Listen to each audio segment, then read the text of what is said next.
Bien, Madame la Ministre, mes chers collègues, notre Président devrait nous rejoindre en cours de séance, donc il me revient d'ouvrir cette séance.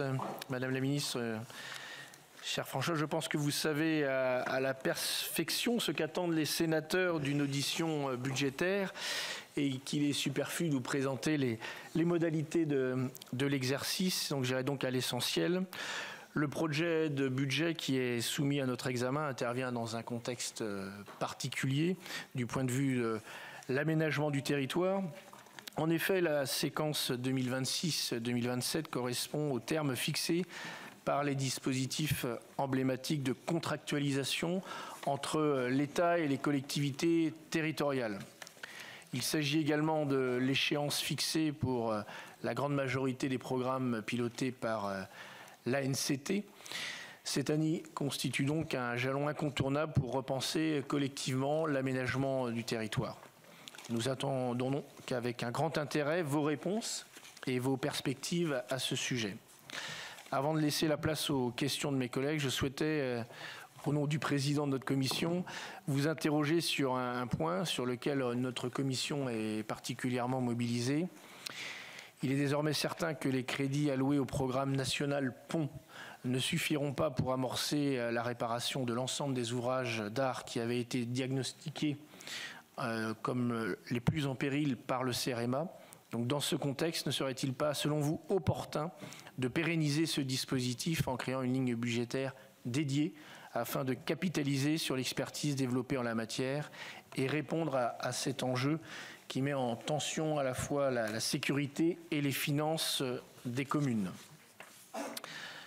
Donc je vous céderai la parole pour un propos liminaire. Ensuite, les rapporteurs budgétaires, Louis-Jean de Nicolaï, interviendront sur les crédits relatifs à la cohésion des territoires et Sébastien Fagnan sur les crédits relatifs à l'aménagement numérique des territoires.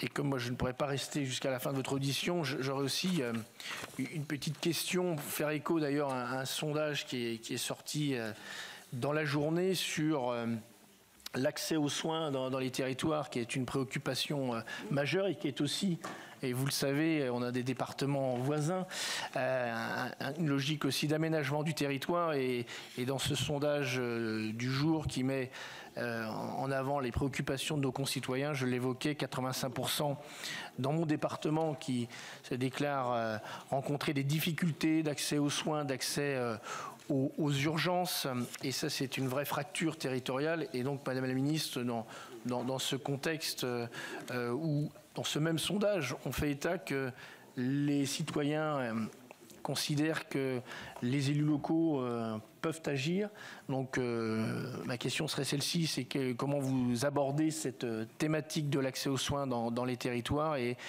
quel rôle pour les élus et quelles mesures le gouvernement compte prendre sur cette thématique chère à nos compatriotes. Donc Madame la Ministre, je vous laisse la parole pour votre propos introductif. Merci beaucoup, Monsieur le Président. Cher Guillaume, je suis très heureuse voilà, de cet échange et je vous remercie de votre invitation. Vous me direz, Monsieur le Président, à quelle heure vous devez partir, de façon à ce que j'ai répondu à votre question sur France Santé, qui est extrêmement importante, avant que vous ne quittiez.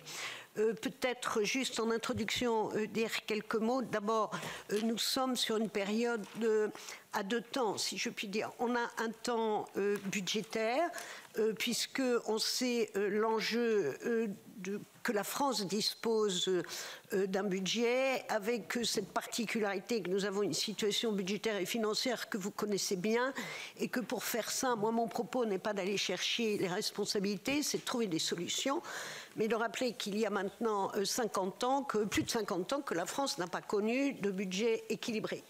Et qu'il y a un enjeu de redressement des finances publiques. Et je dis, il y a un budget pour la France, c'est un budget à la fois pour les collectivités et l'État, parce que c'est un budget pour nos services publics, qu'ils soient fournis par l'État ou par nos collectivités. Donc il y a ce temps budgétaire dans lequel vous allez rentrer, qui est un temps frustrant, parce que nous sommes dans une période de frugalité.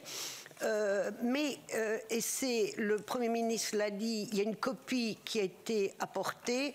D'abord, le budget initial prévoyait une contribution en quelque sorte des collectivités à qui personne dans ce gouvernement ne fait porter la responsabilité de la situation de la France, soyons clairs. La contribution demandée était de 5,3 millions. Elle est aujourd'hui dans la... Qu'est-ce que j'ai dit? C'était pour voir si vous suiviez. C'est réussi. Vraiment, moi, non seulement le Sénat est sage, mais il est vif. Donc, je me reprends. 5 millions, c'est un rêve. Voilà. Bon, donc aujourd'hui, nous sommes à 5,3 milliards et la copie fournie par le Premier ministre Sébastien Lecornu est de 4,6 milliards. Et il appartient au Parlement de faire son travail de discussion, de rééquilibrage, etc., dans un contexte général où nous avons un objectif de redressement. Je n'irai pas plus loin là-dessus, on aura l'occasion d'en parler. Et le Premier ministre a clairement, indépendamment de ce temps très dur et de la fragilité des contextes politiques, une ambition, et il a raison, parce que je crois que les crises doivent nous amener à être, comment dire, plus stratégiques et sans doute à corriger nos erreurs. Lui, il veut entreprendre une action que le Sénat appelle de ses voeux depuis longtemps, qui est de clarifier les compétences, de dire qui est responsable de quoi, afin que nous ne soyons plus dans ce brouillard où collectivités différentes et variées et États essayons de travailler ensemble pour réaliser la même action. Il veut qu'il y ait une clarification des responsabilités. Pourquoi c'est nécessaire? Je pense que c'est la façon de retrouver la confiance de nos concitoyens et c'est un enjeu. Et l'efficacité de l'action publique, même si, je le dis, la situation n'est pas aussi simple qu'on aimerait la connaître, à savoir, il y a une collectivité, une seule collectivité qui intervient. Parfois, les choses sont plus compliquées. Mais je vais prendre l'exemple des départements. Est-ce qu'il y a beaucoup d'efficacité à ce que les EHPAD soient sous une double tutelle, celle de l'État et celle des départements? Il nous appartiendra d'en parler et d'en discuter. En tout cas, il y a vraiment une volonté du Premier ministre qui, je crois, travaille, non seulement je crois, mais travaille avec l'ensemble des partenaires, puisque son premier acte a été d'écrire à l'ensemble des maires, d'abord pour saluer leur engagement, leur proposer de participer à la réflexion. Il a fait exactement la même chose avec les présidents de départements, de régions, avec les présidents de chambre. Donc nous avons à travailler ensemble sur le sujet et peut-être qu'on en reparlera. En tout cas, ce que l'on veut faire, c'est mieux articuler l'action de l'État et celle des collectivités. Je rappelle que toutes les réformes territoriales que nous avons connues, certains l'ont voulu, d'autres disent qu'ils l'ont subi. Je pense à la réforme des régions, à la réforme de la loi NOTRe. Aucune de ces réformes d'organisation n'a arrêté et défini quel était le rôle de l'État. Donc moi je souhaite qu'alors que nous allons travailler sur la décentralisation, c'est-à-dire trouver le niveau le plus à même de traiter le sujet dans une logique de circuit court, si je puis dire, il est indispensable qu'on clarifie quel est le rôle de l'État. Est-ce que l'État est régalien sur la justice, sur la sécurité? Est-ce que l'État doit définir aussi une politique de santé qui après s'articule localement? Et l'État doit être péréquateur, puisque si on parle d'aménagement du territoire, il est clair que nous savons que même si nous devons différencier la mise en œuvre de nos politiques, il nous faut prendre en compte la capacité de chaque territoire à réaliser ce qu'on appelle la promesse républicaine de l'égalité de droit, qui passe par une différenciation des moyens, mais un rôle péréquateur de l'État. Ensuite, ce qu'il est souhaitable de faire, c'est d'entreprendre cette clarification. Qui est responsable de quoi? Comment après le financera-t-on? Et moi, je pense qu'à un moment, il faudra bien qu'on engage une réforme sérieuse du financement des collectivités locales, mais il faut le faire quand nous aurons défini qui fait quoi, c'est le rôle que nous devons faire, et ensuite, ce que le Premier ministre affirme, c'est ce que le Sénat appelle de ses voeux, c'est une relation transformée entre l'État et les collectivités. Les collectivités ne sont ni des exécutants ni des commis de l'État. Or, ce qui a été fait jusqu'à aujourd'hui, il faut le reconnaître, qu'on n'a pas forcément décentralisé des compétences, on a décentralisé l'exercice des compétences, et c'est encore l'État et la loi qui définissent comment les collectivités doivent organiser la mise en œuvre de ces compétences. Et donc, il n'y a pas de liberté d'action des collectivités. Et qu'il nous faut rentrer dans une relation partenariale et d'adulte à adulte, pas ce que le président appelait de ses voeux une politique de contractualisation entre l'État et les collectivités. Nous avons aujourd'hui une mission qui a été confiée à l'ancienne ministre Dominique Faure pour clarifier ce que doit être cette relation contractuelle. Je crois que la relation de contractualisation, elle n'est pas qu'entre l'État et les régions, mais elle doit être aussi au niveau local, entre les préfets et les collectivités, pour donner de la responsabilité, de la liberté d'agir et surtout de la lisibilité, car je crois qu'il est sérieusement impossible pour une collectivité de construire des projets quand on ne dépend que de l'annualité budgétaire et de la volatilité de disposition. Je rappelle toutefois, et vous le savez très bien ici, que la contractualisation existe sous des formes différentes, et je voudrais parler de l'accompagnement de l'ANCT, notamment, vous avez parlé du CEREMA, mais je parlerai aussi de l'ANCT, et je salue les rapporteurs de cette excellente mission, et j'aimerais bien qu'on puisse avoir une remise du rapport au ministère, parce que votre rapport sur les petites villes de demain est extrêmement symbolique de la relation de contractualisation qu'il doit y avoir entre l'État et les collectivités, l'État étant aussi un partenaire en matière d'ingénierie. C'est cette contractualisation qui existe déjà, mais je pense aussi à des dispositifs du quotidien, et vous le savez, parce qu'on ne parle jamais des trucs qui marchent dans notre pays. Et quand on est maire, on sait que quand on n'entend jamais parler d'un truc, c'est qu'il marche formidablement. Et donc, moi, je voudrais parler rapidement des France Services, parce que c'est un sujet qui vous concerne et c'est un sujet d'aménagement du territoire. Aujourd'hui, le dispositif France Services, c'est 12 millions de demandes traitées chaque année, un taux de satisfaction qui oscille entre 90 et 95%, et un taux de demandes traitées dès le premier rendez-vous, qu'il s'agisse d'un dossier de retraite, d'un dossier de CAF ou d'une carte grise, qui est autour de 94 et 95%. Et je sais l'attachement du Sénat sur cette présence de services publics qui atteint, moi je vous le dis sans flagornerie, un niveau de qualité que je n'ai jamais vu. Je suis allée dans 51 départements. Partout, je vais voir des maisons France Santé. Et il y a des vrais gens et il y a des vrais services qui sont demandés. Et il y a une performance qui est assez remarquable. Et vous savez que nous allons augmenter en 2026 le nombre de maisons France Service comme on l'a fait en 2025.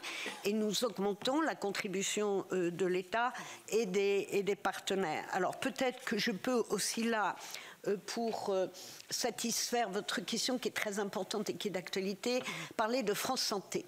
Nous savons aujourd'hui, vous l'avez dit, que le premier souci de tous nos concitoyens, qu'ils soient à la ville ou à la campagne, c'est l'accès aux soins, qui est aujourd'hui un parcours du combattant, sachant que parfois nos concitoyens restent sans réponse et que ça génère des inquiétudes et des angoisses, et que nous devons tous ensemble vraiment mettre en œuvre les réponses. Alors, il y a plusieurs choses qui se font. La première, c'est de dire que les collectivités locales n'ont pas attendu la résolution de toutes les difficultés pour entreprendre.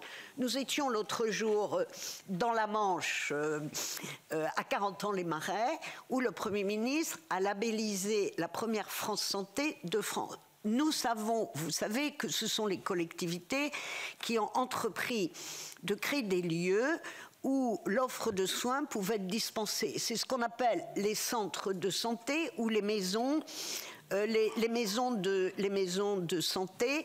Et ces initiatives sont nées d'un engagement des collectivités sur le financement du bâti, parfois le salariat des médecins, mais surtout sur un dialogue extrêmement positif entre les professionnels de santé et les collectivités pour apporter sur le terrain des réponses de grande qualité. Et chacun de nous connaît à côté de chez lui ces maisons France Santé où vous avez à la fois des infirmières, des kinés, vous avez aussi des gens qui font de la prévention, et que l'offre de santé, non seulement elle existe, mais vous avez le patient qui est au cœur du sujet.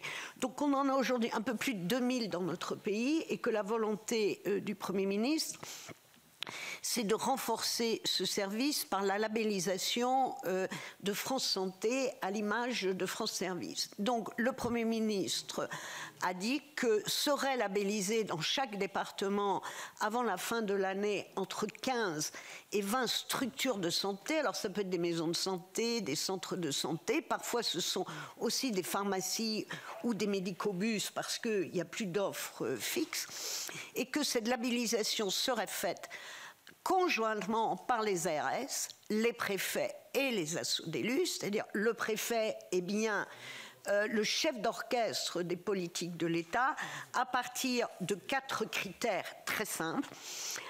Des consultations sans dépassement d'horaire, une ouverture au moins 5 jours par semaine, une présence médicale et infirmière garantie et une permanence régulière afin d'éviter l'engorgement des urgences.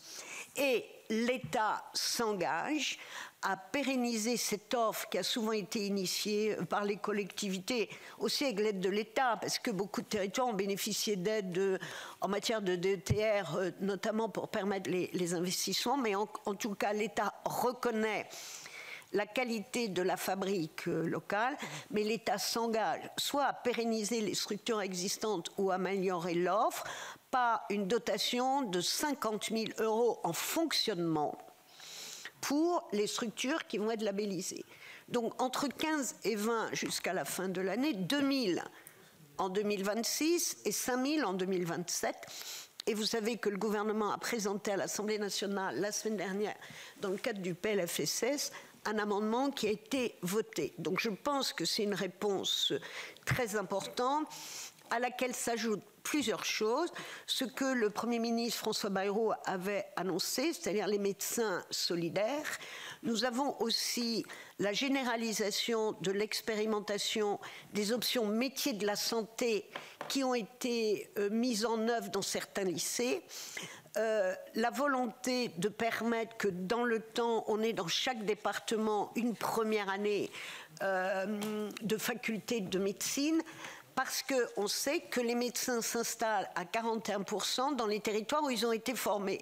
Et si un jeune qui habite, pardonnez-moi, je prends l'exemple de Nevers, parce que j'ai vu un campus connecté de grande qualité où les résultats en première année de médecine sont supérieurs à la moyenne nationale, et les jeunes de Nevers que j'ai rencontrés, alors ils venaient de Nevers ou d'autres communes du département, m'ont expliqué que grâce à ce campus connecté, un jeune d'une petite commune de ce département pouvait réaliser son ambition de devenir médecin, parce que la première année ne se faisait pas à 150 ou 200 km de chez lui, mais se faisait dans son territoire. Ça veut dire qu'il n'avait pas déménagé à assurer un logement et assurer des frais de transport. Donc nous devons aussi faire que l'accès à ces études de médecine soit accessible dans les territoires. Et je rappelle que le numerus clausus a été revu et que nous sommes à mi-parcours. Ça veut dire que dans 5 ans, la pénurie de médecins que nous avons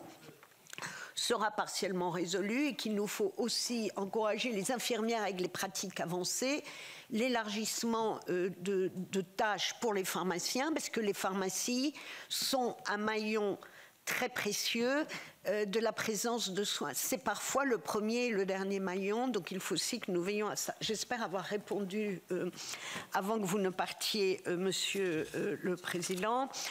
J'ai parlé de la décentralisation, donc je pense qu'on y reviendra peut-être au niveau de vos questions.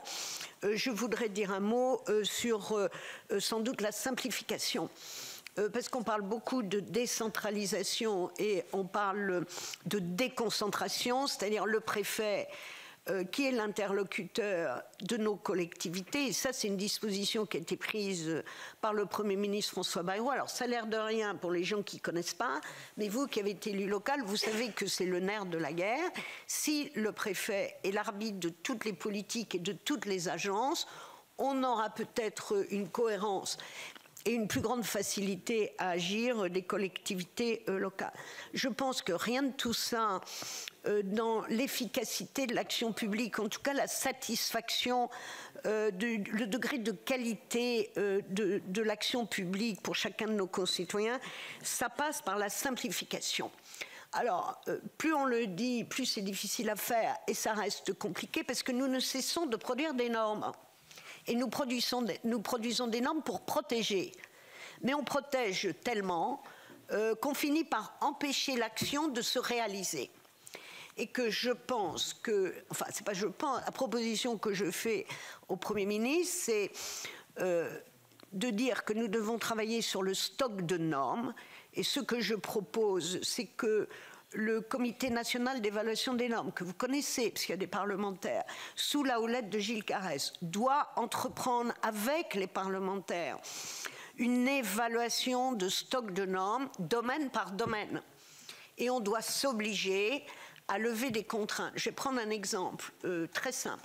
Vous connaissez, comme moi, l'obligation qui est faite sur les vidanges des piscines. Ça coûte à peu près 30 millions d'euros par an. Il faut qu'on m'explique pourquoi aujourd'hui on maintient une obligation de vidange des piscines, c'est-à-dire on jette l'eau, quoi, voilà, en gros, alors même que vous avez régulièrement des obligations d'analyse de la qualité de l'eau. Donc ça veut dire que si l'analyse n'est pas bonne, vous changez de l'eau de la piscine. Mais si l'analyse est bonne, expliquez-moi pourquoi on met une vidange obligatoire tous les 2 ans. C'est un exemple. Il y en a d'autres comme ça. Donc il faut qu'on s'attaque au stock de normes en retrouvant l'argent que l'on dépense doit être de l'argent utile à valeur ajoutée. Donc il faut qu'on ait cette démarche d'endurance. Je rappelle que le Sénat a signé avec le gouvernement une convention de la simplification quand j'étais présidente de la délégation aux collectivités. Et ensuite, je pense qu'il faut qu'on travaille sur le flux de normes et qu'on opère un changement culturel, mais de nous tous. Ça veut dire qu'avant qu'un projet de loi arrive et qu'on décide d'une nouvelle norme, il faut qu'on fasse une étude d'option. Est-ce que c'est nécessaire de faire la norme ou pas? Est-ce que c'est la loi ou est-ce que c'est du règlement? On fait une étude d'option. S'il est nécessaire de faire un nouveau texte, on fait une vraie étude d'impact. Enfin, je ne voudrais pas parler d'un sujet dont vous allez me parler, qui est le ZAN. Si on avait fait une vraie étude d'impact, je pense qu'aujourd'hui, on serait peut-être moins en irritation, à la fois de ceux qui disent que le ZAN doit être totalement respecté, ceux qui disent « je voudrais bien, mais je ne peux pas ». Donc, il faut qu'on fasse des vraies études d'impact et que, État comme parlementaire, on soit plus frugal dans l'ajout de normes et d'obligations. Et je ne parle pas simplement de la surtransposition. Et que moi, j'aimerais qu'on introduise une pratique anglo-saxonne, alors qu'un nom épouvantable, c'est ce qu'on appelle les clauses guillotines. Alors, on comprend vite ce que ça veut dire. Les clauses guillotines, c'est des dispositions que vous mettez dans le droit en disant « je mets une norme pour une durée de 5 ans ou 6 ans ». Si, au bout de 5 ans ou 6 ans, personne ne s'en est occupé, la norme, elle tombe. Ce qui veut dire que chacun s'en occupe et fait de l'évaluation. De la même manière qu'il nous faut encourager l'expérimentation. Je rappelle que dans 3DS, nous avons voté une disposition qui permet à des collectivités d'expérimenter, à condition naturellement que l'État donne les moyens. On est bien d'accord, dans un dialogue avec l'État, on expérimente une prise de compétence, on se donne un délai. Si au bout de ce délai, on considère que ça ne marche pas, on redonne à l'État ou on confirme de manière pérenne. aujourd'hui, on n'a pas réussi à mettre cette disposition en œuvre. Alors que expérimenter, c'est comme un industriel qui produit du service à la chaîne, mais qui a au moins fait un prototype expérimenté. Or, nous, on le sait bien, on produit de la norme à grande échelle qui doit s'appliquer à tout le monde. Aussi bien sur l'île d'Ouessant, Cernadège, et on a des exemples assez redoutables, qu'à Paris, qu'en Gironde, que dans la Creuse. Et on se rend compte que ça ne peut pas marcher parce que nos territoires sont différents par leur géographie, leur culture et leur histoire, et qu'on doit différencier les moyens. On l'a vu aussi avec le sujet de l'eau et l'assainissement. Je ne serai pas plus longue parce que je sens qu'il y a plein de questions et sûrement qu'on y répondra. Et alors, sur le budget, vous voulez quand même des réponses claires? N'ayez pas l'impression que j'ai fui le sujet. Hein. J'y vais vite fait, si vous permettez. Donc, j'ai dit un peu où nous en sommes. Le principe qui a conduit à l'élaboration du budget qu'on vous présente, c'est un maintien des dotations de fonctionnement, puisqu'on considère que les collectivités ont une hausse de leurs dépenses de fonctionnement. Donc, on maintient la DGF à son niveau. On a augmenté la dotation de solidarité rurale et la dotation de solidarité urbaine à hauteur de 150 et 140 millions. On a prévu également une contribution exceptionnelle pour les départements qui sont les collectivités les plus touchées, avec un fonds de sauvegarde à hauteur de 300 millions d'euros. Sur les investissements, l'enveloppe a un peu baissé, je le sais, vous allez me le dire. Je rappelle juste le départ de l'histoire, c'est que nous avons un budget dans lequel nous devons récupérer, enfin nous devons diminuer notre endettement, et que ça ne peut passer que par une diminution de nos dépenses. Donc nous avons effectivement diminué les enveloppes d'investissement. Pourquoi ? Parce que nous savons que dans le cycle électoral, l'année d'élection municipale est une année où les investissements sont moins importants. Donc ça nous a semblé assez réaliste de le faire. Et vous me parlerez sans doute du Dilico. J'en dis rien, je vous laisse m'en parler. Je crois que j'ai tout dit, enfin à peu près. Très bien, merci Madame la Ministre. Je vais céder la parole à Louis-Jean Nicolaï, rapporteur des crédits relatifs à la cohésion des territoires. Et puis je vais céder la place au Président Longeot qui est de retour. Ah, Monsieur le Président Longeot. Merci. Merci. Ça va, François? Merci, Monsieur le Président, Madame la Ministre, chère Françoise. D'abord, je me réjouis de la constance dans la nomination des ministres de la cohésion des territoires, parce que c'est pour nous important. Donc, si vous le permettez, comme vous l'avez dit, je reviendrai un peu sur le problème budgétaire. Et dans le cadre de mes travaux préparatoires sur les crédits dédiés à l'aménagement du territoire, au sein du projet de loi de finances 2026, je souhaitais vous interroger sur 3 points. Premièrement, l'article 74 du PLF prévoit la fusion de 3 dotations de soutien à l'investissement des collectivités territoriales, la dotation d'équipement des territoires ruraux, la DETR, la dotation de soutien à l'investissement local, la DSIL, que nous connaissons bien, et se rajoute la dotation politique de la ville. La politique de la ville et la politique de soutien aux territoires ruraux répondent pourtant à des enjeux différents en termes d'aménagement du territoire. Quelles garanties pouvez-vous apporter à ce que la répartition et les équilibres budgétaires qui caractériseront ce nouveau dispositif ne se feront pas au détriment de la ruralité, ce que nous craignons, je dois le dire très fortement, puisque ça sera au main des préfets sur ce fonds d'intervention territoriale sans frontières ou sans barrières. Deuxièmement, j'ai été informé par la DGCL que la NCT avait consacré en 2024 plus de 18 millions d'euros au recours à des prestations privées externalisées en matière d'ingénierie territoriale. Cela correspond à peu près au quart du montant de sa subvention pour charges de service public.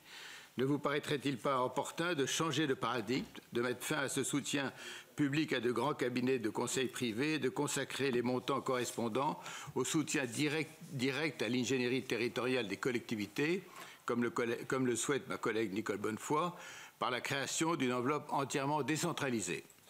Et troisièmement, donc avec toujours ma collègue Nicole Bonnefoy, nous aurons très prochainement l'occasion, le 2 décembre, jour d'Austerlitz, de vous présenter en détail les conclusions de nos travaux relatifs à l'évaluation du programme. C'est le jour aussi de la mort du président Giscard d'Estaing.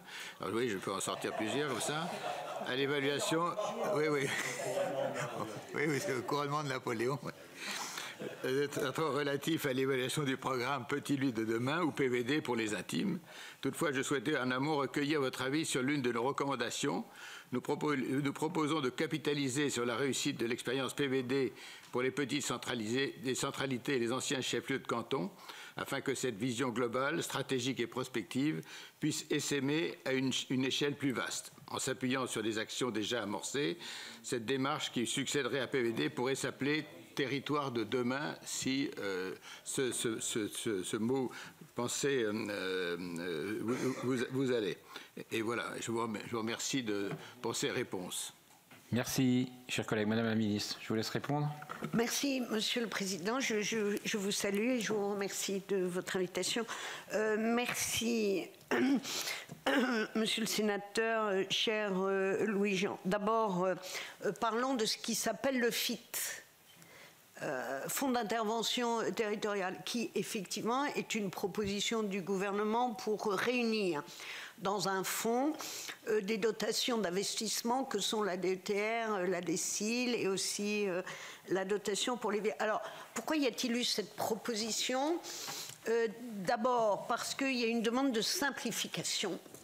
En disant, quand nous allons les uns et les autres à des inaugurations, nous voyons le maire qui dit « je remercie la DETR, je remercie la DSIL », voilà. Bon.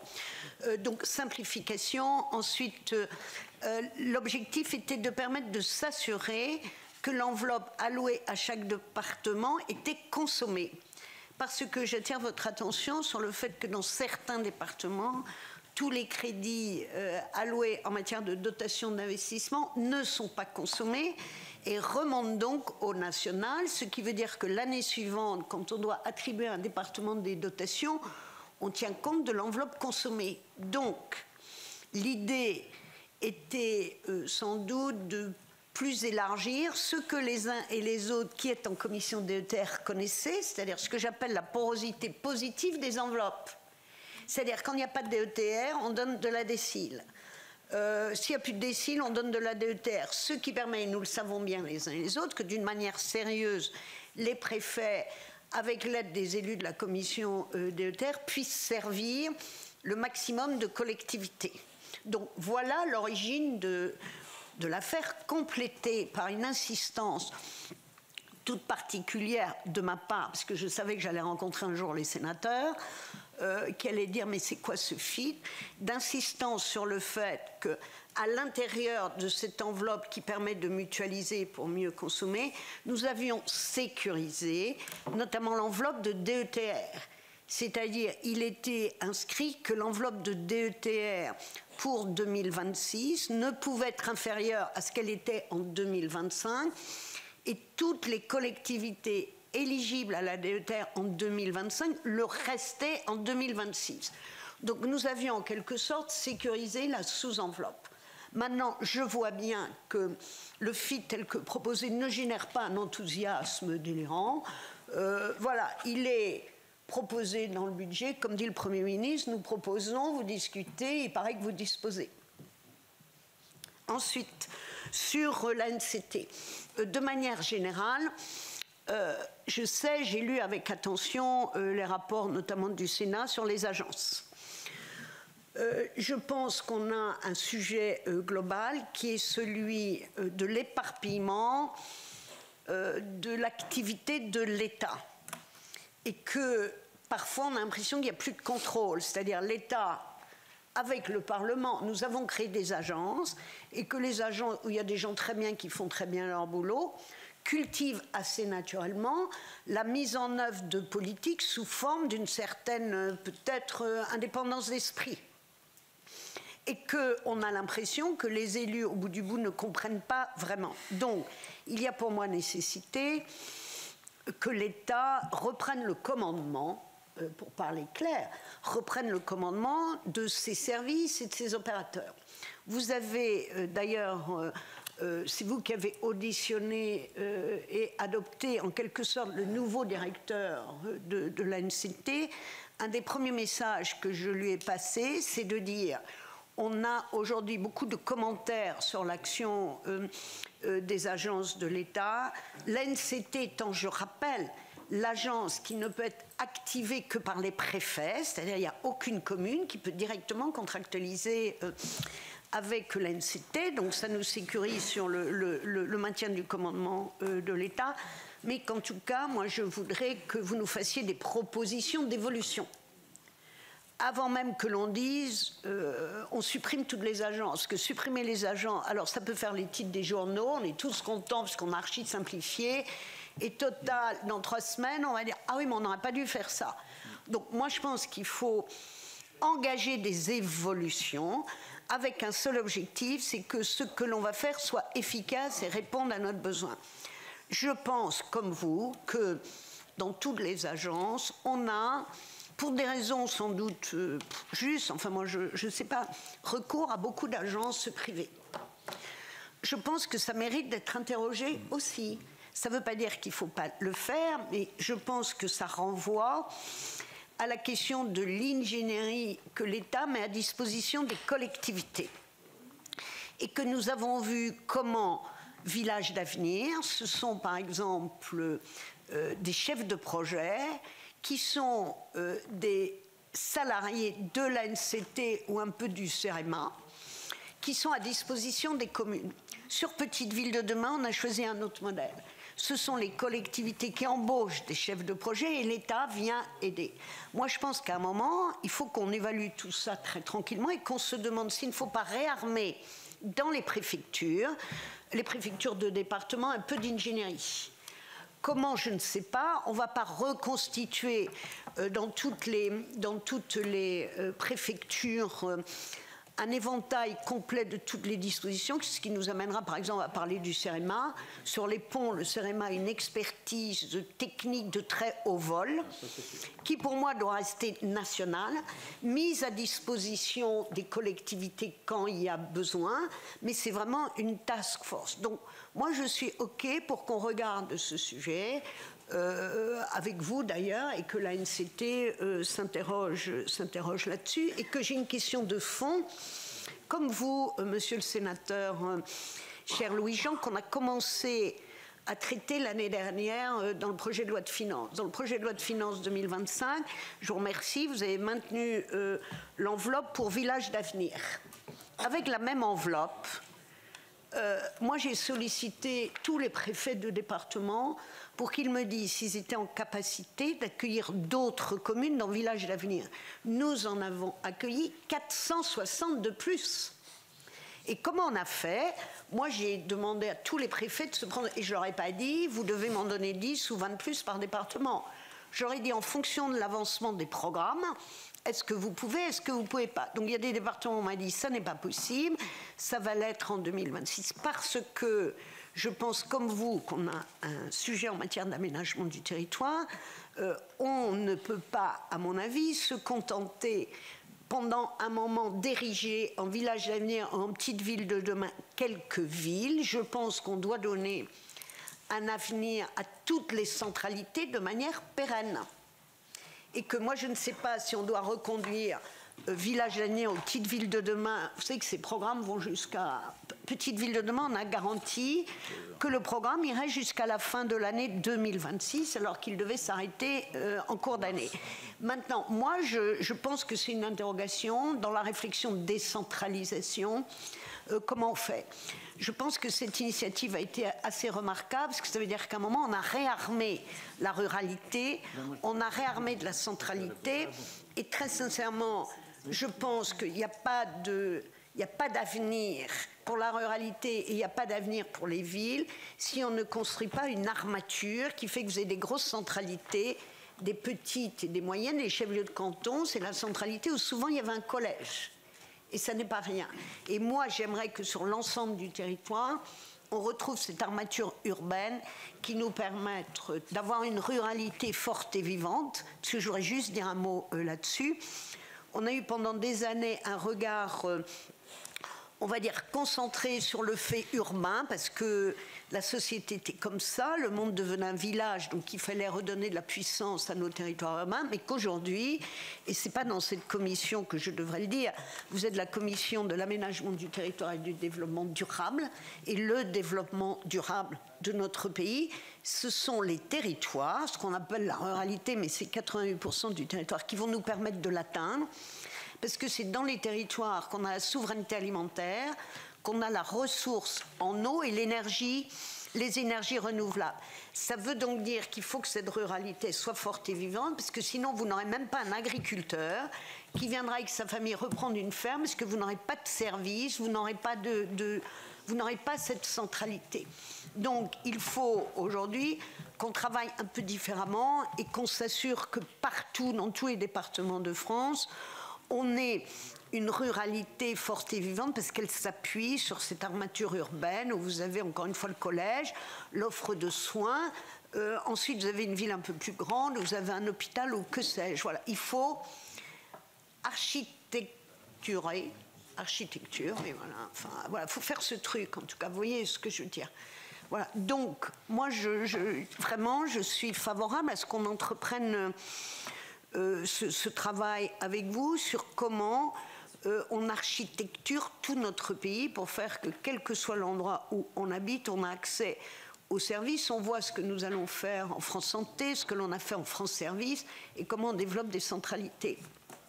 Merci. Je vais donner la parole à Sébastien Fagnin sur les crédits relatifs à l'aménagement numérique des territoires. Merci Monsieur le Président, Madame la Ministre. Un peu plus de 10 ans après le lancement du plan France très haut débit, nous arrivons quasiment au terme du déploiement des infrastructures, même si aujourd'hui des problématiques subsistent. Je pense notamment à la question des raccordements complexes. Le projet de loi de finances pour 2025 avait prévu des premiers crédits. Les décrets sont parus il y a quelques semaines de cela, donc nous attendons avec impatience, courant du premier semestre 2026, les premiers retours, le premier bilan quant à l'usage de ces crédits pour arriver à la finalisation pleine et entière de ce plan dont nous savons qu'il est particulièrement important, pas seulement pour l'aménagement numérique du territoire, mais pour l'aménagement du territoire tout court. Mais au-delà des infrastructures se pose la question aussi des usages. Et dans le projet de loi de finances pour 2026, les crédits affectés aux conseillers numériques baissent de plus de 66% pour atteindre 14 millions d'euros au moment même où un peu plus de 16 millions de nos concitoyens déclarent rencontrer des difficultés plus ou moins importantes dans l'usage quotidien du numérique dans une société elle-même qui a assez logiquement et assez légitimement de plus en plus recours aux outils numériques, et tout cela dans un contexte aussi, au-delà du bon usage des outils numériques, nous savons qu'ils sont les principaux canaux d'influence étrangère, notamment au moment même où d'autres outils connaissent un développement exponentiel. Je pense bien sûr à l'intelligence artificielle, et donc ce contexte, national comme international, nécessite que nous puissions accompagner au mieux les Français et les Françaises dans les bons usages des outils numériques, et donc de ne pas relâcher l'effort, puisque nous savons les uns et les autres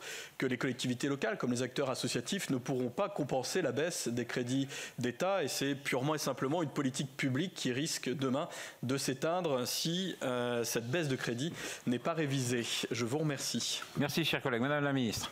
Merci beaucoup, Monsieur le sénateur, cher Sébastien. La question est d'importance. On sait aujourd'hui que ce qu'on appelle le très haut débit relève de la même importance que la structuration de la France au moment de la construction du rail ou des grandes routes. Voilà, donc ce sont des voies indispensables, et qu'aujourd'hui, la couverture de notre territoire est essentielle parce qu'un agriculteur remplit ses dossiers de PAC avec son ordinateur de la même façon qu'un artisan répond à un appel d'offres.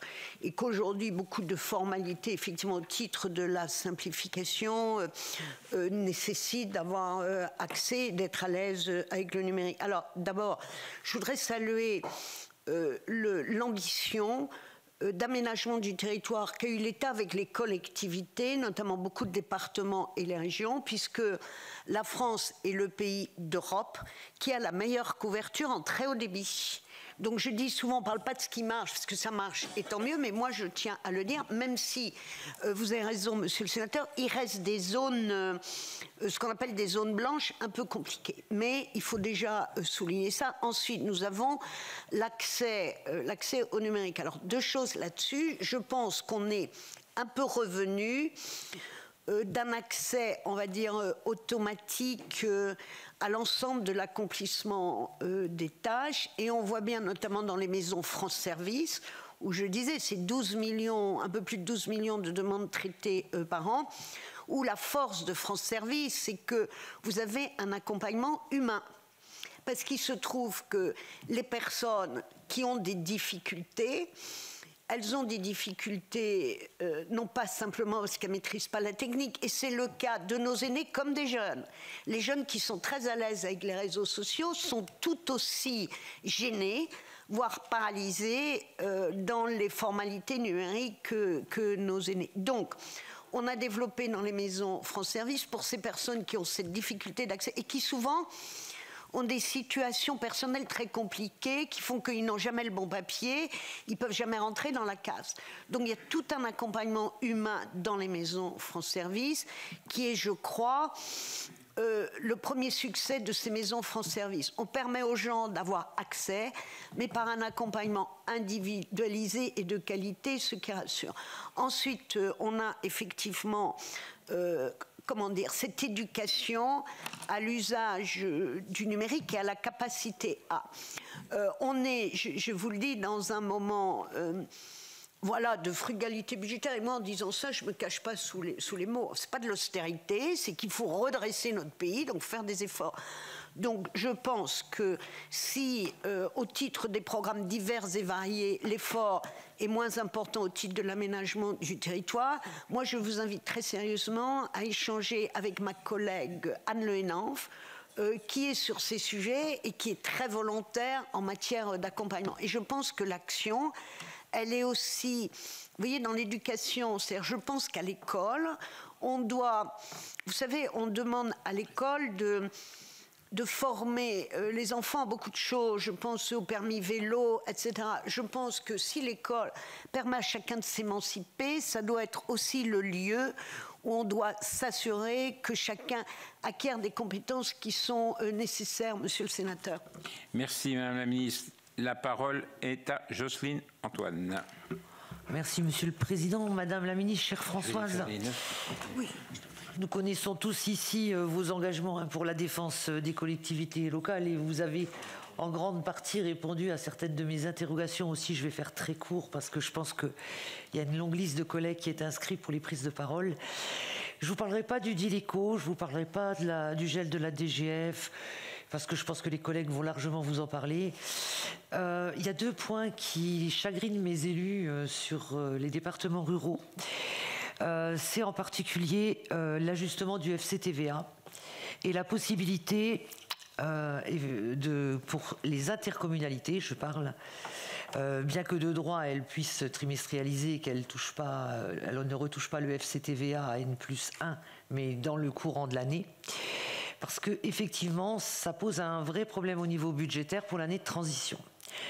J'ai des cas concrets sur les territoires ruraux où, vous connaissez, vous êtes venu chez nous, Madame la Ministre, on a des toutes petites intercommunalités entre 5 et 10 000 habitants, avec une faible densité de population, qui font des investissements.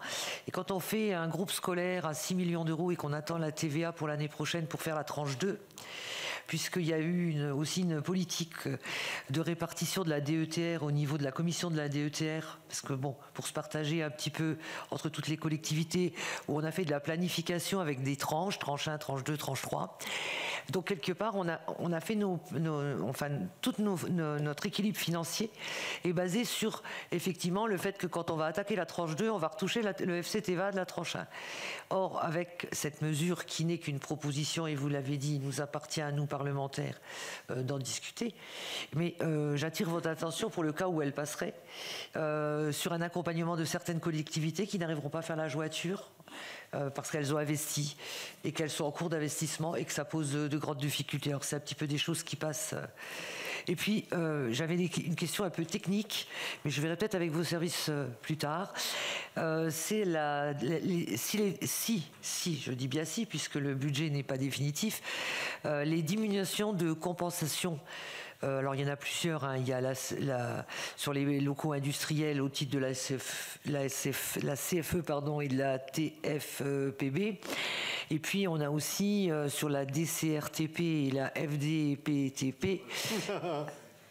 En fait, ce sont toutes des, pour faire court, hein, ce sont toutes des, des mesures qui, au fur et à mesure qu'on nous a enlevé une certaine part de notre gâteau au niveau de la fiscalité locale, par exemple la taxe d'habitation, on a compensé les collectivités territoriales par des fonds de compensation, pour faire court. Alors, elles portent des noms divers et variés, il y en a toute une liste, mais elles sont toutes en baisse, celles que je viens de citer en tous les cas, dans le cadre du projet de loi de finances 2026.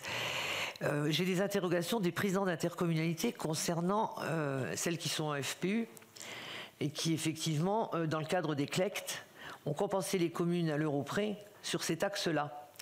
Les intercommunalités aujourd'hui pourraient se voir diminuer de cette compensation. Que se passe-t-il dans le cadre des CLECT au niveau de la compensation des communes? Est-ce qu'elles continuent à compenser ou est-ce qu'elles répercutent la baisse de la compensation? C'est une vraie interrogation des présidents d'intercommunalité dans le cadre de leurs équilibres budgétaires. On avait déjà eu le cas avec les cotisations pour les SDIS.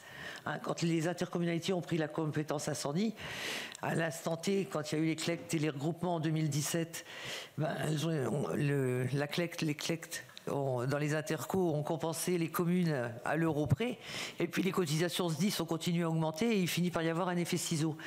Et je crains pour la ruralité avec les toutes petites intercommunalités, c'est que cette succession d'effets ciseaux mette à mal un peu les collectivités territoriales.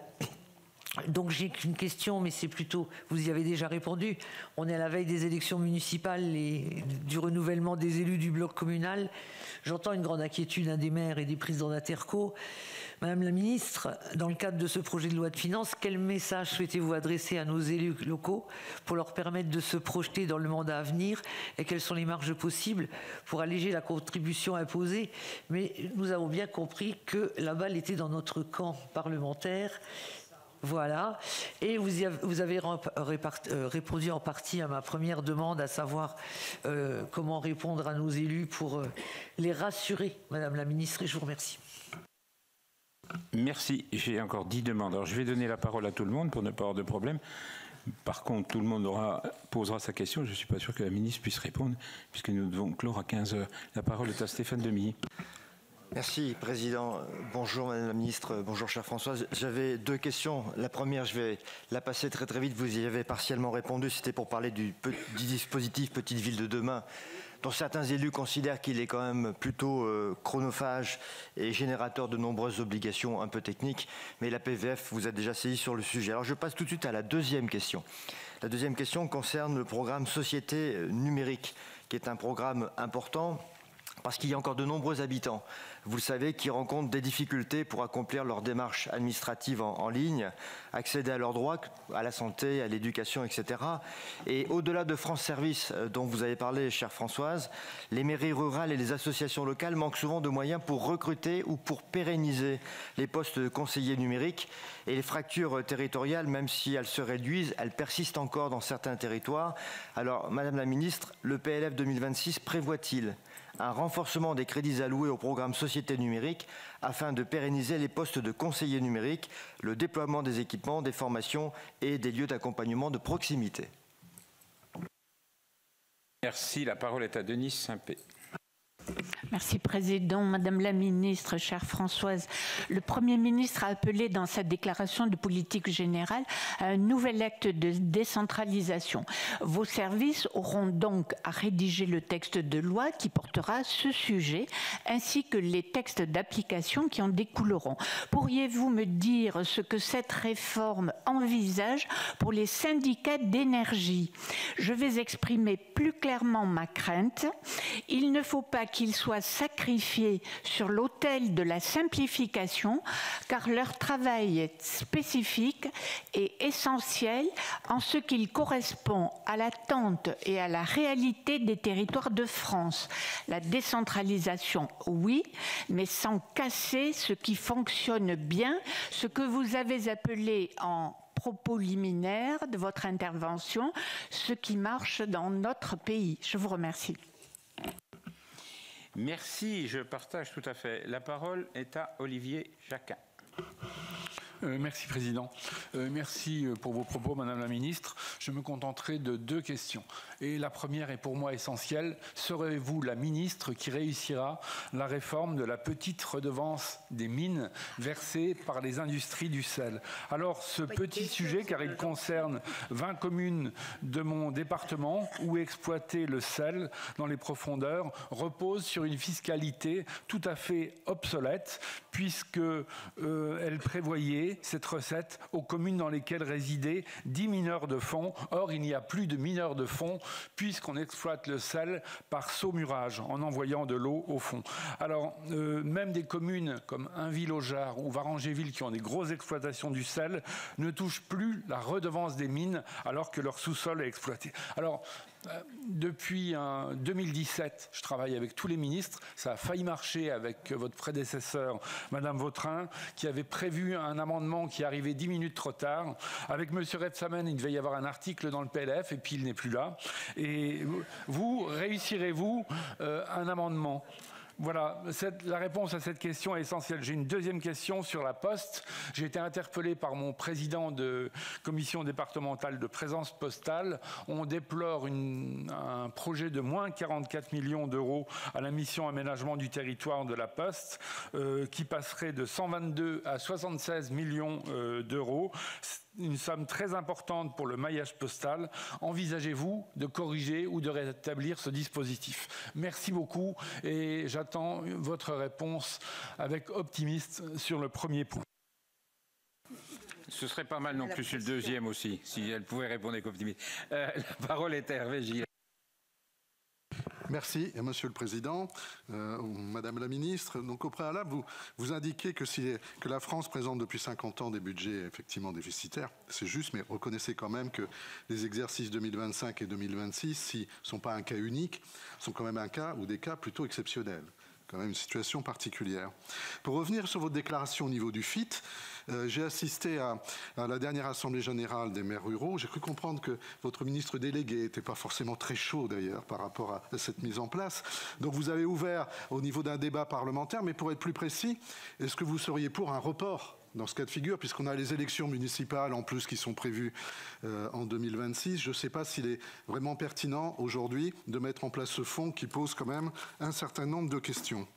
Sur la DETR et le fonds vert et des îles, puisque a priori je pense qu'en 2026 on va fonctionner avec eux, moi je trouve qu'il y a un reporting qui est très différencié en fonction de la nature des préfets.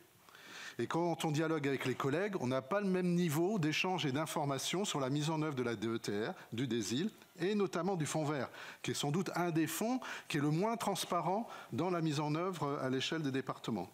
Par exemple, si je vous pose la question, et Ronan Dantec qui sera particulièrement attaché, combien de territoires ont fait une demande pour alimenter les plans climat et énergie territoriaux qui pouvaient bénéficier d'une subvention dans le cadre des fonds verts ? On n'a pas aujourd'hui ce type d'information, peut-être que vous l'avez à ce niveau-là, et ça serait une excellente chose. Enfin, concernant plus précisément le volet aménagement du territoire du PLF et le Fonds national d'aménagement de développement du territoire, je me fais le relais là de mon collègue Simon Uzenat. Et les coûts budgétaires dramatiques de l'année dernière sur le FNADT, baisse des crédits à hauteur de 100 millions d'euros, ont fortement impacté les contrats de plan État-région, les CPR.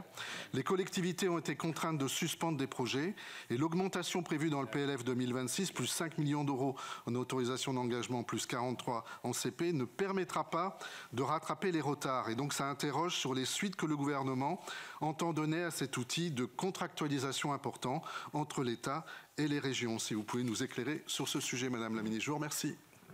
Merci, chers collègues. La parole est à Nadège Havet. Merci, Monsieur le Président, Madame la Ministre. une interrogation et puis une question. Je voulais relayer en fait l'inquiétude des élus ruraux. On en a déjà parlé, mais j'étais en commission DETR vendredi et ils nous ont demandé effectivement que nous puissions relayer en fait leur inquiétude par rapport à la mise en place du FIT. Vous avez parlé simplification tout à l'heure. Peut-être rappeler également que le dispositif France Simplification qui permet aux élus de faire remonter des normes doit continuer à être alimenté pour que vous puissiez œuvrer dans le sens de moins de normes. Et puis, un exemple peut-être de différenciation pour une région à laquelle vous êtes attaché qui demande à mettre en place la taxe de séjour additionnelle pour remplacer le versement mobilité régionale qui sera actuellement versé par les entreprises. Voilà. Je vous remercie. Merci. La parole est à Nicole Bonnefoy.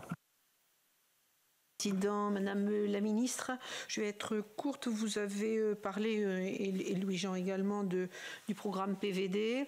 Nous allons nous voir très prochainement pour vous rendre notre rapport. Vous avez évoqué vous-même donc l'importance de ce type de programme et l'ingénierie, parce que s'il n'y a pas d'ingénierie, il n'y a pas de programme en fait. On l'a vu avec Louis-Jean, l'intérêt qu'a représenté ce type de programme et surtout l'ingénierie pour les collectivités qui sont senties les plus rurales considérées. Et donc c'est un vrai sujet, une vraie question.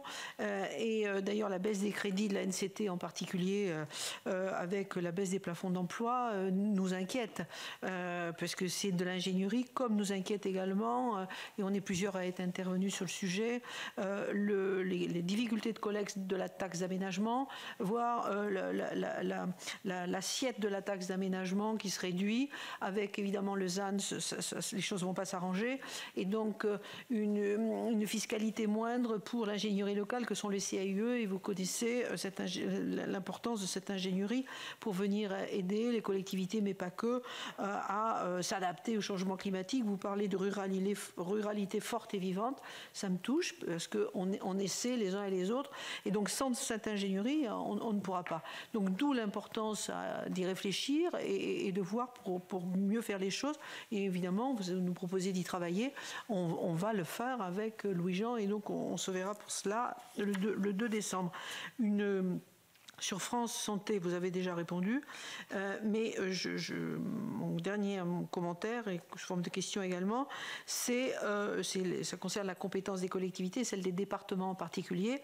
La loi 3DS a reconnu aux départements les compétences en matière d'accès aux soins de proximité. D'ailleurs, c'est un échelon qui a beaucoup investi pour salarier les médecins, pour investir dans l'offre territoriale de santé. D'ailleurs, ces maisons-là que vous allez labelliser sont souvent des maisons qui ont été engagées par les départements, qui vont être labellisées France Santé. Donc dans le cadre d'une nouvelle étape de la décentralisation, est-ce que vous comptez soutenir cette évolution des compétences du département en matière d'accès à la santé dans le futur projet de loi? Si la parole est à Michael Weber. Oui, merci Monsieur le Président, Madame la Ministre, chère Françoise. 3 éléments. Le premier, la dotation aménité rurale. Stabilité, évolution, avenir, peut-être vous entendre sur le sujet, aussi bilan, parce que je pense que c'est plutôt une bonne chose. Et je crois qu'on n'en a pas trop parlé pour le moment, mais je veux bien vous entendre sur cette question. Deuxième élément, on est plusieurs à avoir évoqué la NCT. J'étais dans la commission d'enquête qui a parlé de l'avenir des agences, les inquiétudes que cela a menées. J'ai vu qu'il y avait une proposition de réduction budgétaire sur la NCT qui est importante quand même, qui interroge et qui met à mal sans doute l'objectif même de la NCT. Et en même temps, on parle de l'ingénierie. Et donc, je ne vois pas très bien pour l'instant encore, mais j'attends à ce que vous me l'aviez montré, la cohérence avec ce que je partage avec vous quand vous dites qu'il faut peut-être réimaginer une ingénierie à destination des préfectures, des territoires. Je pense que c'est tout à fait important et qu'en effet, pour être tout à fait réactif sur les territoires, ce qui manque, manifestement aujourd'hui, les collègues élus le disent, c'est de l'ingénierie. Donc peut-être une clarification à ce niveau, même si je regrette évidemment que la NCT soit mise à mal. Et peut-être pour faire juste un commentaire sur cette commission d'enquête sur les agences, je pense que dans le rapport qui a été rendu et les 430 agences et commissions qui existent, il y a beaucoup d'autres qui n'existent dans les faits pas ou qui n'ont pas d'effet et que l'on pourrait tout à fait supprimer. Et puis ça m'amène au dernier point, puisque vous avez eu un propos qui est très intéressant sur la question de la simplification. On en parle beaucoup de la simplification. Néanmoins, dans la commission là aussi spéciale où j'étais, de la simplification de la vie économique, on s'est aperçu que finalement le texte qui aboutit et qui doit être rediscuté, enfin en commission mixte paritaire prochainement, je l'espère, ça a été demandé au ministre la semaine dernière, je crois, à l'occasion des questions d'actualité du gouvernement, eh bien, a accouché d'un texte qui était pléthorique et on ne voyait plus trop quel était le sens qui était donné. Et donc je m'interroge sur la méthode en réalité. Et j'aurais plutôt tendance à dire pourquoi est-ce qu'on ne fait pas, comme cela a souvent été évoqué, de l'expérimentation d'abord, de l'évaluation, et je pense qu'en France, sur la question de l'évaluation, on ne va pas suffisamment loin aujourd'hui, et qu'à l'issue de l'expérimentation et de l'évaluation, on aille vers de la simplification pour qu'au moins sur le constat, on puisse avoir un constat qui soit partagé, plutôt que de dire, eh bien, comme une évidence, il faut de la simplification, et qu'on n'aboutisse finalement pas à la mettre en œuvre à cause de cette, à mon avis, de cette inquiétude que partagent les collègues. Merci. Merci. Je vais donner la parole à Ronan Dantec.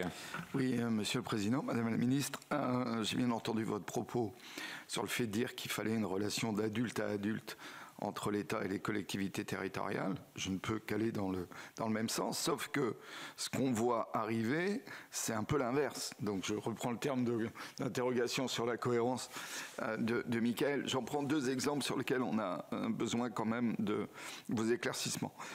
Un point absolument essentiel sur lequel il va falloir revenir, c'est quand même comment vont être gérés demain les fonds de la politique de cohésion européenne.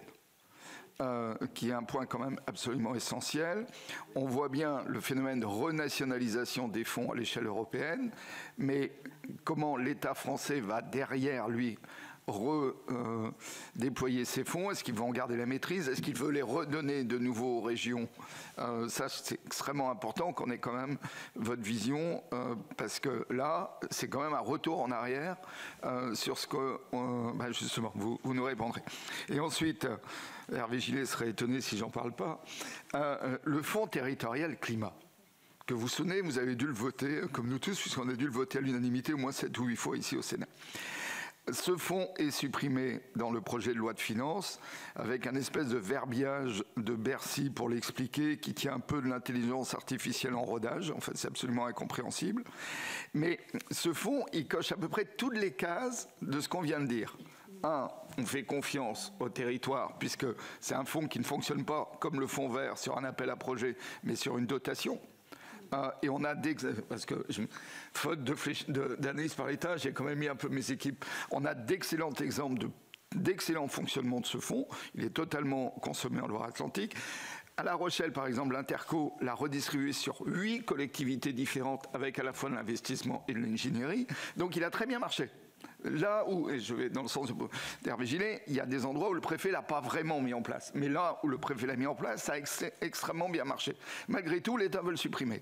Ce qui est absolument un retour en arrière et le refus finalement de traiter d'adulte à adulte sur les territoires. Et en plus, avec le fait que ça peut financer de l'ingénierie et qu'on est tous en boucle sur le fait qu'on a des enjeux d'ingénierie. Donc on aimerait bien comprendre quelle est la logique de l'État qui d'un côté dit décentralisation d'adulte à adulte, mais en fait tous les actes posés sont plutôt des actes qui réinfantilisent les collectivités territoriales par rapport à l'État.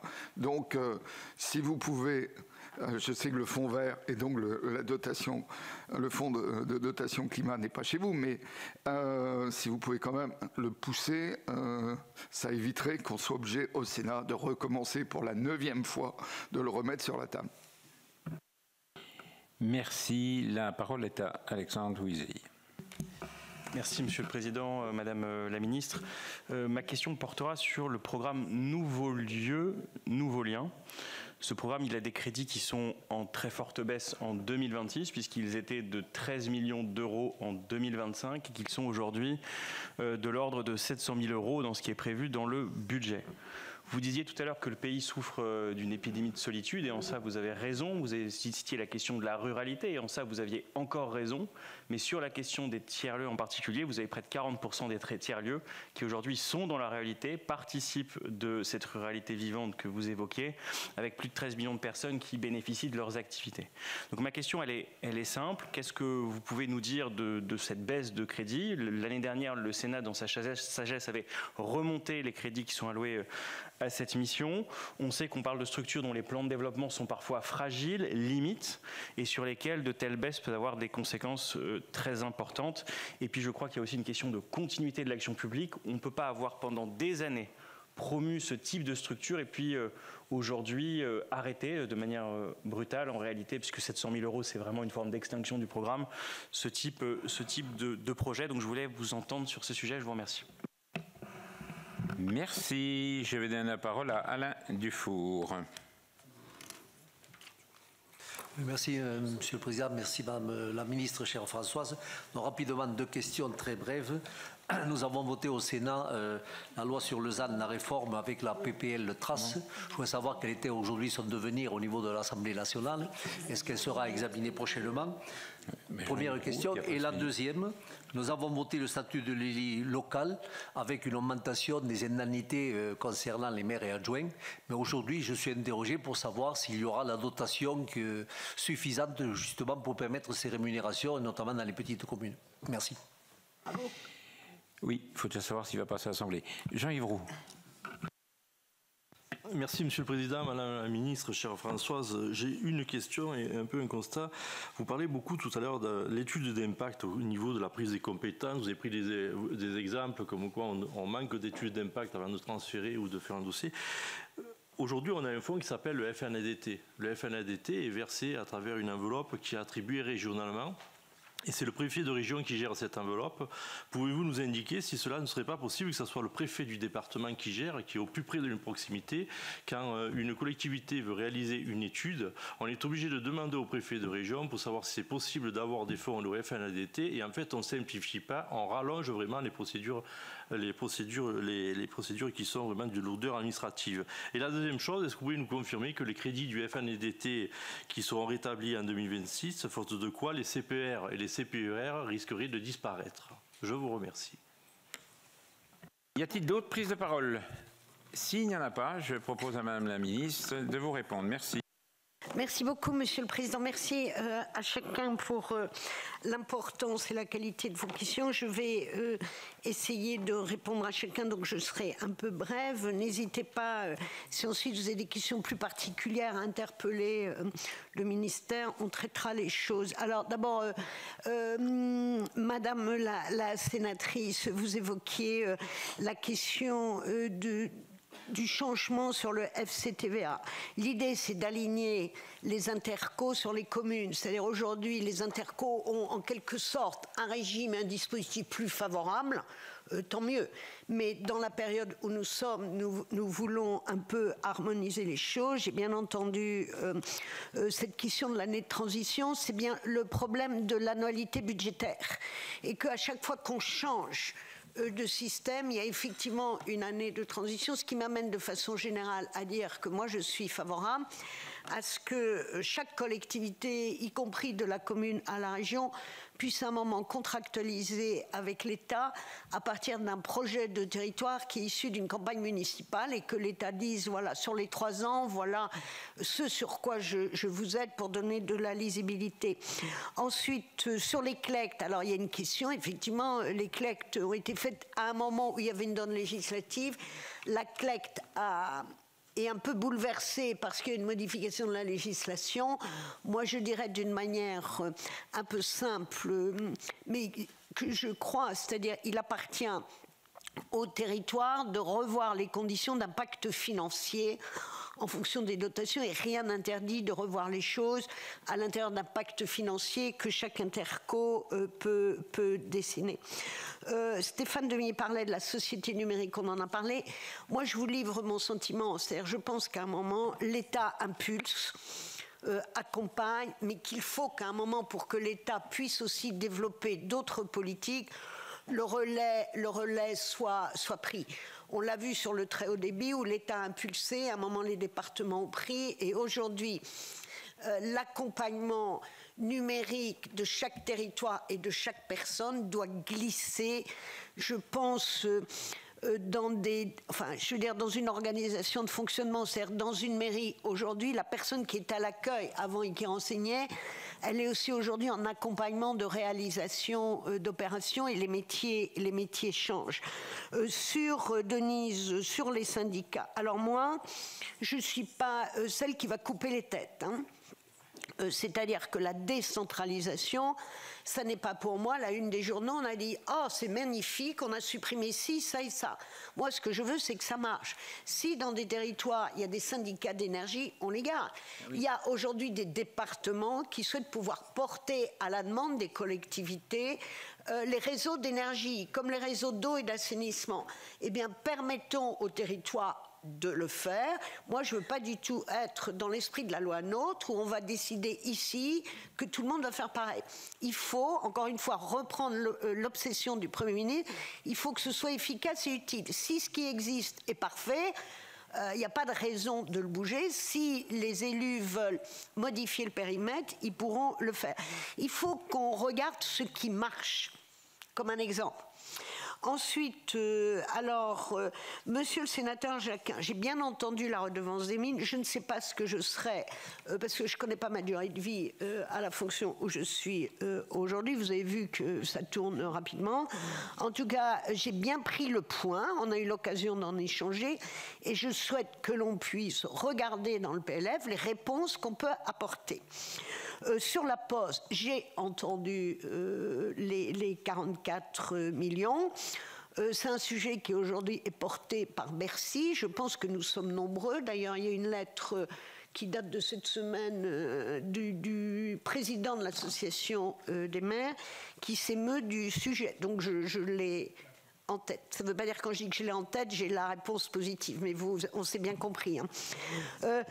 Monsieur le sénateur Gillet, le FIT, je crois que j'y ai répondu. Et ensuite, vous portez un vrai sujet, c'est-à-dire qu'on peut considérer que d'un département à l'autre, le niveau d'intervention de l'État au titre de la DETR ou de la DSIL peut varier. C'est pas le même. Alors on peut se dire que ça devrait être pareil partout.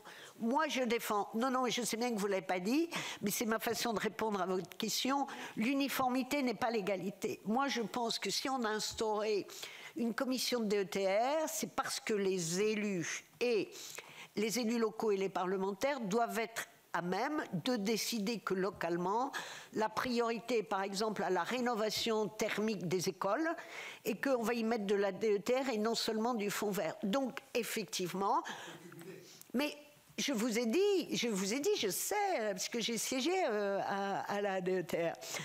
Voilà, donc moi, je fais confiance, encore une fois, au territoire et au préfet, que le préfet est entouré d'élus locaux. Et moi, je pense que ça marche mieux quand on est au plus près des territoires. Donc moi, l'État donne, comme sur la DETR, on dit voilà la cible prioritaire, mais après vous avez la liberté d'agir et de vous adapter, et je crois beaucoup à ça.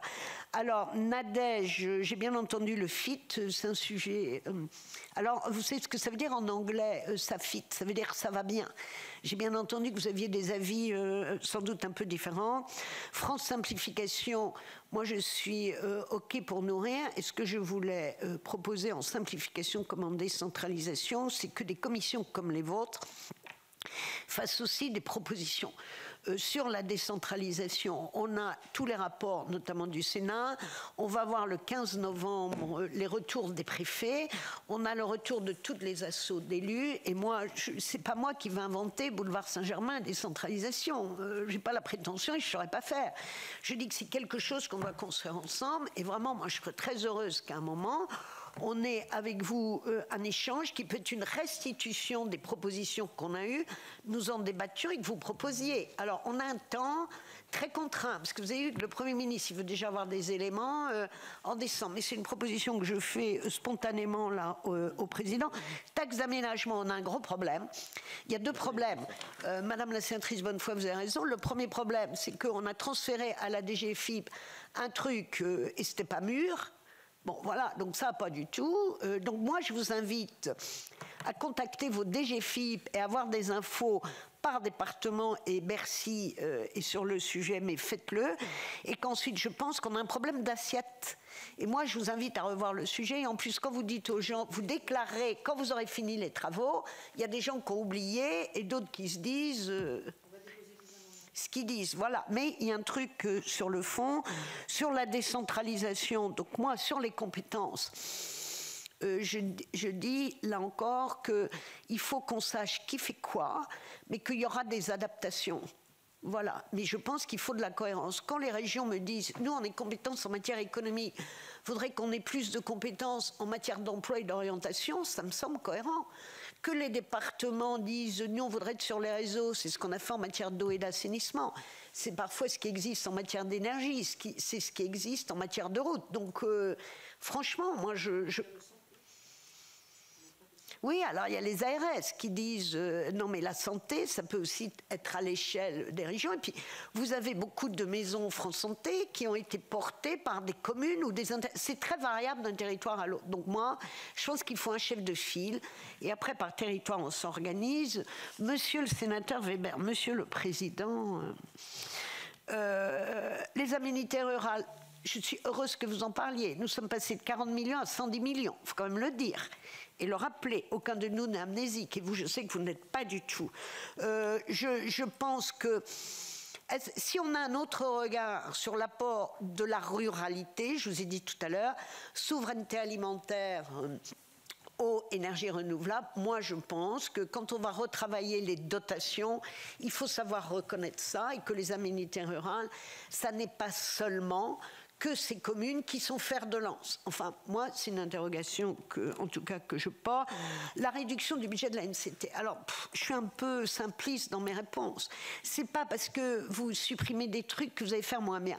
Si l'efficacité de notre pays était une question de milliards, franchement, on serait archi performant. Parce que des milliards, on en a mis souvent à bon escient et il nous en manque.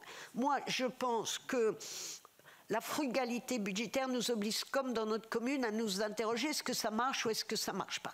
Et ce n'est pas parce que vous diminuez des fonds spécifiques que vous ne faites plus.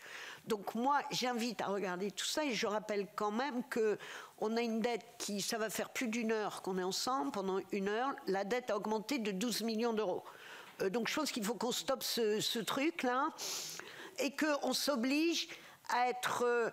à mieux dépenser l'argent. Et qu'en soi, moi, je me dis, quand on doit diminuer des crédits, est-ce qu'on peut déjà optimiser les choses et espérer redresser le pays, éventuellement pour en avoir d'autres. Sur la simplification, je partage ce que vous avez dit, il y a une loi sur la simplification des entreprises. On a réussi à y mettre la suppression des ZFE, la suppression du ZAN, c'est délirant. Moi, mon idée, ça n'est pas de présenter un projet de loi de simplification. Mon idée, c'est de regarder tout ce qui est réglementaire et de définir une méthode pour que la loi et la norme que l'on sort, gouvernement et Parlement, soient faites dans une démarche qualité et qu'on évite de surcharger la barque de choses qui nous coûtent une fortune et qui nous empêchent d'agir. Mais ça veut dire qu'ensemble, on doit avoir aussi un changement un peu culturel. Le sénateur Le Dantec, alors contradiction, cohésion. Alors sur les fonds européens, je partage. C'est-à-dire aujourd'hui, nous allons commencer à négocier les fonds de cohésion 2028-2034. Et qu'on est tous, et beaucoup de pays sont très attachés à garder une gestion régionale. Donc moi, je n'ai pas de souci, on en a parlé, le Premier ministre en a parlé aux régions de France, donc il n'y a pas volonté de l'État français. Voilà. Maintenant, ça veut dire qu'il faut aussi qu'on consomme tous les crédits. Parce qu'aujourd'hui, on a des régions qui consomment très bien tous les crédits et on en a d'autres qui ne consomment pas. Ça veut dire que là, en fin d'année, on va devoir rendre de l'argent parce qu'on ne peut pas les mutualiser. Et ça veut dire que si on rend de l'argent parce qu'on n'a pas consommé, aller négocier l'enveloppe 2028-2034, ça va être un exercice. Donc, moi, il faut, mais c'est à la main des régions, donc ce n'est pas à l'État de faire le truc, mais il faut qu'avec Régions de France, on soit sur l'optimisation des enveloppes. Et puis, Alors, c'est comme quand on me dit, vous diminuez le fonds vert, donc vous faites plus de transition écologique. Ronan, j'ai trop confiance dans votre intelligence pour que vous me parliez comme ça. C'est-à-dire, non, mais, pardon, attendez, je vais vous expliquer. Moi, je pense qu'aujourd'hui, il n'y a plus de possibilité pour une commune de conduire une action locale, d'avoir des projets qui ne sont pas vertueux en termes de développement durable. Puisque même la DETR est soumise aujourd'hui à la qualité environnementale du projet.